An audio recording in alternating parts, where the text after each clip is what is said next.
జిల్లాలు రద్దు చేస్తే ప్రజల చేతిలో భస్మీపటలం అవుతారు. జిల్లాల రద్దుపైన కృష్ణారావు, చిన్నారెడ్డి స్పందించారేమి. కాంగ్రెస్ పార్టీకి ఓటు వేస్తే మాట తప్పిన కాంగ్రెస్ పార్టీని ఆమోదించినట్లే. పోడు కౌలు రైతుల రైతు బంధం ఏమైంది? మాజీ మంత్రివర్యులు సింగిరెడ్డి నిరంజన్ రెడ్డి తన స్వగృహంలో పత్రికా సమావేశాన్ని నిర్వహించారు.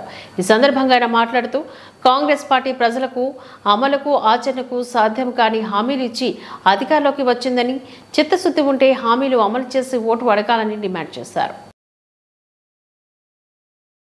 ఆర్డబ్ల్యూఎస్ గద్వాల వనపర్తిది, ఆర్ఎండ్బి గద్వాల వనపర్తి నాగరికన్ ఉంది, వనపర్తిలో పెట్టించిన చీఫ్ ఇంజనీర్ ఇరిగేషన్ వనపర్తి గద్వాలది వనపర్తిలో పెట్టించిన ఇన్ని సదుపాయాలు, ఇన్ని సౌకర్యాలు రేపటి భవిష్యత్తును దృష్టిలో పెట్టుకొని కదా తెచ్చింది. ఒక కుట్ట మరమ్మతు అయితే, ఒక కాలం మరమ్మతు అయితే కాగితం పట్టుకొని హైదరాబాద్ పోయి చీఫ్ ఇంజనీర్ కార్యాలయంలో పైరవి చేయాల్సిన దుస్థితి లేకుండా చీఫ్ ఇంజనీర్ దాకా జరిగే పనులకు వనపర్తి కేంద్రంగా పనులు జరుగుతాయి. ముందు చూపుతో మనం చేసినాం. రేపు ఆయా రంగాల్లో అవసరం పడ్డ ప్రజలకే తెలుస్తుంది, ప్రతి ఒక్కరికి తెలవాల్సిన అవసరం లేదు.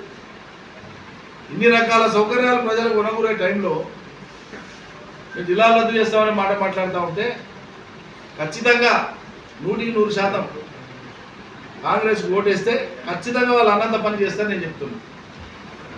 ఎన్ని రకాల మోసానికైనా తెగబడ్డానికి సిద్ధమైనటువంటి వాళ్ళు దీని ద్వారా ప్రజల్ని మరోసారి వంచారని నేను గ్యారెంటీగా వంచిస్తారు.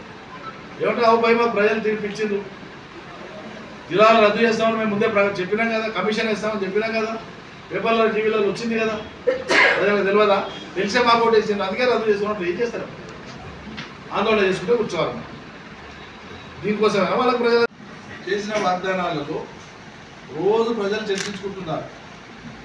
పత్రికల సమావేశాల్లో, మీడియా సమావేశాలు అనేక సార్లు మేము కూడా మాట్లాడుతూ వచ్చినాం, నిరంతరం మాట్లాడుతూనే ఉన్నాం. ప్రజలే ఇప్పుడు ఏ ఊరు పోయినా ఉపాధి హామీ కూలీలను కలవని, నిరుద్యోగ యువతను కలవని, విద్యార్థులు కలవని, మహిళలు కలవని, రైతులు కలవని దుర్భాషలు ఆడుతున్నారు. నోటికొచ్చిన భాషతో చెప్తున్నారు సర్కారు. ఎండిన పొలాలు,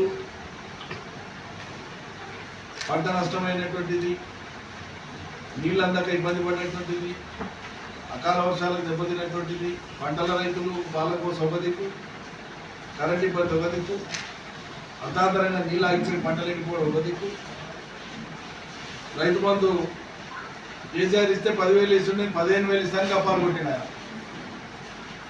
ఏ కానగతి లేదు. 3 నెలల తర్వాత అది కూడా 4 ఎకరాల లోపు ఇచ్చారు. కేవలం 4 ఎకరాల లోపున్న రైతులకే వచ్చింది. ఆ వచ్చిన దాంట్లో కూడా మళ్ళీ కొంతమందిది బ్యాంకుకు రివర్స్ అవుతుందని చెప్పి మంత్రే మాట్లాడారు, వ్యవసాయ మంత్రే మాట్లాడారు. కొంతమంది బ్యాంకుకు రివర్స్ అవుతున్నాయి, మొన్న సభలో మాట్లాడారు. ఇక 5 ఎకరాల పైన ఉండేటువంటి రైతులు ఇప్పటి దాకా లేవు, ఎప్పటికి ఇస్తారో తెలియదు. 15,000 దేవుడు ఎరుగు, 10,000 ఎనిగినే గతి లేదు. వానాకాలం సీజన్ అయిపోయి వానాకాలం సీజన్కి ఇచ్చేటువంటి గతి లేదు, బోనస్ గతి లేదు, 500 ఓట్ల బోనస్ గతి లేదు.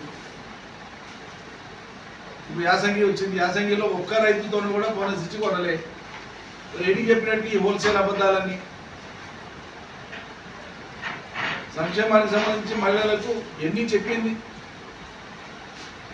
కులం బంగారు, కళ్యాణ లక్ష్మి నుంచి మొదలు పెడితే గ్యాస్ 500 కానీ మొదలు పెడితే 25